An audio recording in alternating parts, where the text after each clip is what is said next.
Hello, this is a little video talking about how to watch film.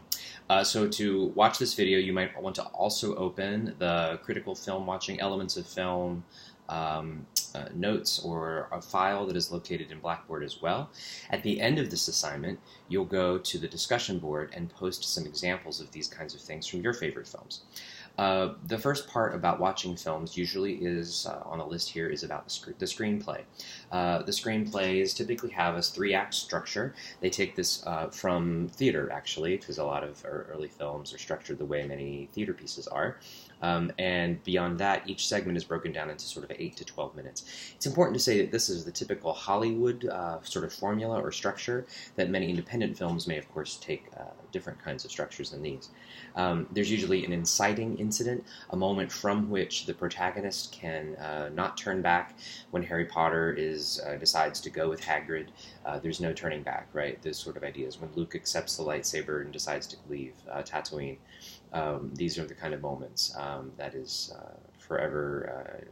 Things are forever changed. There's usually a major turning point and then perhaps a second turning point in the third act, which leads to the ultimate resolution. Screenplay also usually features consistent dialogue. It always moves the characters forward, or the plot forward, or develops the characters, or it gives the audience some new insight to the character. So rarely is a character simply just hanging out and talking. There's always some point to everything that is said.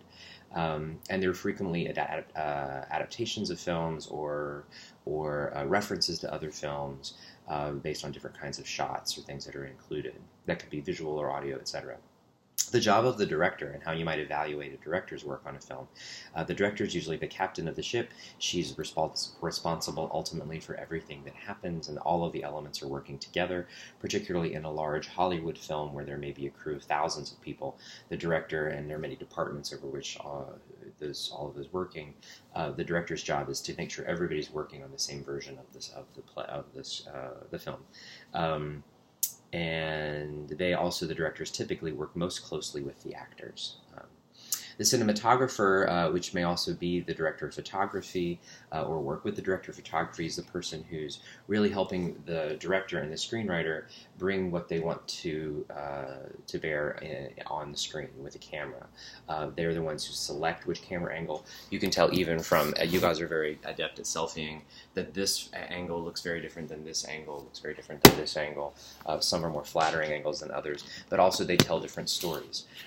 So the way, the direction that the angle that the camera is pointed, which part of the frame the person's speaking to. If I'm speaking to somebody off camera this way, often the other person, if they're shooting a two-part conversation, will be on the other side of the screen looking this direction, right? So the way the camera is used helps keep the story clear for the visual storytelling clear for the audience member. But not only that, but the way the camera moves, the way the lighting works, which kinds of lenses or filters, all of that kind of stuff is done by the cinematographer. We also talk a lot about actors, and in film, typically with realistic films, we're evaluating on the believability and consistency of those characters. We're looking for the emotional connection that the actor has to the material, to each other, to the environment, to make all of that real, because the reality of most actors is that just before the camera starts rolling, there's somebody with a light meter right here in their face, there's somebody else dusting them to make sure they're not shining, there's somebody else zhuzhing or whatever. They may not even be talking to anyone that's supposed to be sitting opposite them. So they're working in a very technical way under a lot of different kinds of very false environmental circumstances. Also, the actor's main job is to reveal the character through what they do, what they're trying to get, what are their goals, and how are they developing, what are they trying to achieve. We talk a lot about actors in terms of emotions and what they feel like, but what actors are really interested in mostly is objective. What is the character trying to get in this moment? We as the audience then watch and experience. The film, also really important in films, are how they're edited and put together. The editors, it's very much an editor's medium. How the editor takes multiple takes. If they've shot the scene many times, the editor sometimes with the director will also pick which is the best take to use, how short or how long to let it hang afterwards, how to splice it together with something else, how to juxtapose two scenes happening simultaneously, the rhythm and the flow of it is all part of what the director does, or I'm sorry, the editor does.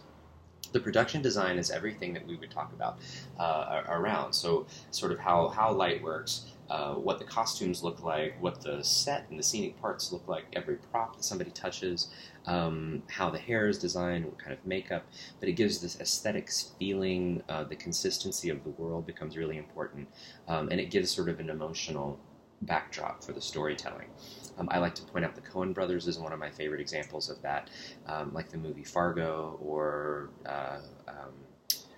Oh Brother, Where Art Thou, True Grit. Many of their films have a really consistent and very important sort of visual aesthetic that they like to work with. And of course, the soundtrack for a film is super important. We only really know how to feel about certain things when we see visual images based on the music that's going on underneath them. So, what you'll do when you go after watching this video, you can go and look at my playlist where I've picked some examples that you can go through and look and see how these different elements are incorporated into filmmaking, how the music, for example, that we were just talking about, gives immediate emotional information to the audience watching the film, so they know how they're supposed to feel about what's going on. How it can reinforce not only sort of the general emotional backdrop, but that of the specific character moment as well. So when you go to watch that playlist, you'll see examples of all these different things, of editing, people who play with production design, different examples of how the camera works. And once you've done that, and using the list of critical watching for elements of film, go to the discussion board and post let's see, I think I wanted you to do 2 to 3 different examples of some of your favorite films where these elements really come to bear in the storytelling.